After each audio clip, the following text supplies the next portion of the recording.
I've been divorced 12 years, and it's every first date I go on, before I even meet you or even on the first date, I say, I never want to get married again. And if that's what you're looking for, I'm not your girl. And I have been blessed during those 12 years to have had a couple of very wonderful men for long-term relationships with them. But the same thing has rung true. I just never feel like I'm enough.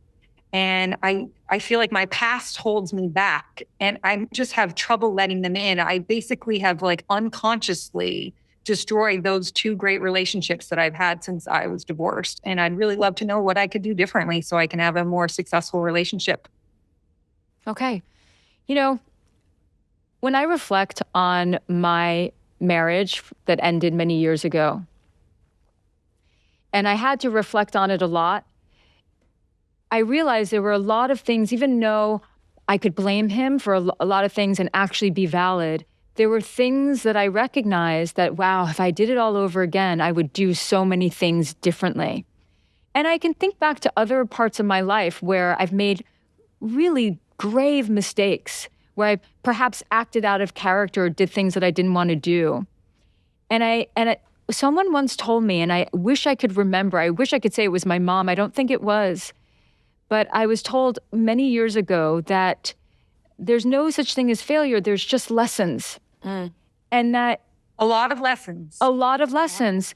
And the thing is, the story that you keep replaying in your mind about your marriage and what the things that you wish you had done differently, or the mistakes that you made, or the mistakes that he made, at this point, it's really a story, because we can't remember everything that happened back then. We're just giving it a meaning. So it's not that the story isn't true, but you're giving it a meaning, which is I failed it. I don't know. I'm a failure. I can't be trusted. If I get married again, I'm going to have pain again. Do these all ring true to you? The pain. I am terrified of being... I didn't think I could hurt that badly. And my last long-term relationship felt like another divorce. And I'm going to tell you, it took me over 2 years to get over that relationship. And I just never want to feel pain like that. I just, right. And I understand that. It's painful. I understand that. But the fear of pain is making you push away good men. Yes. Right. I have learned that the very hard way the last 2 years. Yes. So can you forgive yourself? I'm trying to do different this year to have I'm trying to be different this year to have a different outcome. And I'm trying very hard to let the walls down. I'm just terrified of not being enough. And I don't know how to get over that. I'm just so terrified of feeling crushed again and let down. Mm-hmm. Well, but you both let each other down in many ways, right? In your marriage? I mean, that's typically what happens in a marriage, is that we all make mistakes. I mean, it's not that it's a 50-50 split, but it was a marriage. It didn't work out. And now you have an opportunity to love again. The greatest gift you can give your children is to live your life and to be happy. Now, of course, you can't be happy all the time, but the greatest gift you can give them is to just live your life. There is no version of love that does not come with it the risk of a broken heart. But we decide to take that risk because nothing meaningful in life comes without risk. And you have to now start to trust yourself that whatever doesn't work out, you can handle. And that when you are in a relationship and you're starting to notice, oh, I'm doing that thing again where I'm pushing them away, I'm sabotaging, you have now an opportunity to say to yourself, oh, I'm doing that thing again. I'm not going to do that. And you can even talk about it with your partner. Like, I have this pattern that I do, and I don't want to do that. Can we talk about it? I bet that you know exactly what it is that you do when you are about to sabotage a relationship. You have a habit.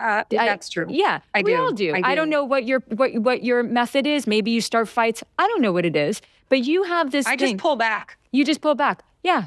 You pull back, you shut down. And you pull back and you shut down. Yeah. And then your partner is in, what's wrong? What's wrong? What's wrong? And you're saying nothing.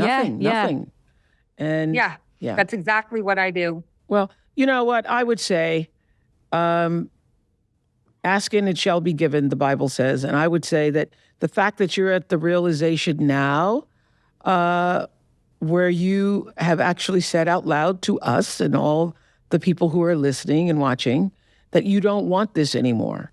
You see this about yourself.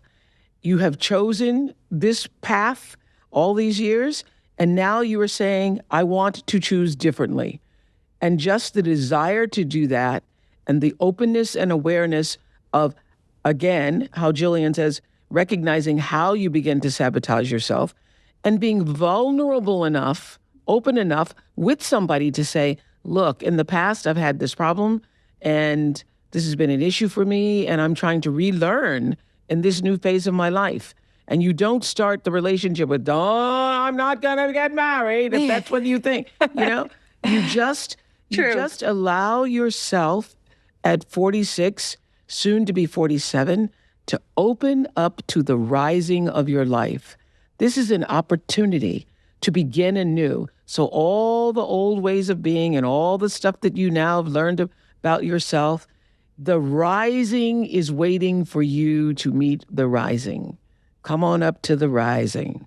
Come on up to the rising. I feel this is the year. I feel like I'm growing and I'm more aware, and I just feel like it's my time. I'm having trouble describing it, but I just feel like this is my year. You're describing it very well. And you have to know that in the process of being human and meeting the rising of your life, we all make mistakes. It's not about perfection. It's not about some idea or story you told yourself in your head of what it's supposed to look like. It's supposed to look like exactly what it looks like.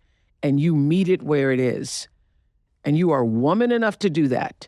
You have learned enough. I am. I'm ready. You are woman enough to do that. You have learned enough and you've grown enough and you are aware enough of yourself in this moment, whether you feel enough or not. You are enough to meet this moment, and then enough to meet the next moment, and then to meet the next moment. It is not about some big grand scheme. It's about being present in every moment, experience, and decision. And you have already done that. You've proven that with raising 3 great boys. And as you continue to do that, so now you're ready to create this time for yourself. Yeah. That's what I hear Jillian saying. Yes. Yes. Thank you. Go for it. I really do. Go for it. Marianne. Go for it. Thank you. Thank you both. Thank you. It begins with you.